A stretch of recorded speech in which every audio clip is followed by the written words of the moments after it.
Nestle is the world's largest food manufacturer. They're headquartered in Vevey, Switzerland. They have 418 manufacturing plants worldwide. Here in Gaffney, we make prepared meals. We make Stouffers, lean cuisine, and Sweet Earth products. This facility opened in 1980 as a Stouffer's plant.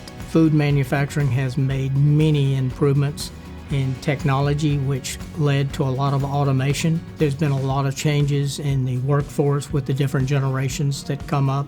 We're working very closely with the educational institutions, starting with elementary schools. We also work very closely with the local colleges and make opportunities for our associates to continue their education. Gaffney has been an ideal location for Nestle. We've worked very closely with our community in environmental systems, where we try to make sure we're reducing our water usage, that we're landfill free, and we're recycling at every opportunity. The future looks bright for the Nestle plant here in Gaffney, South Carolina.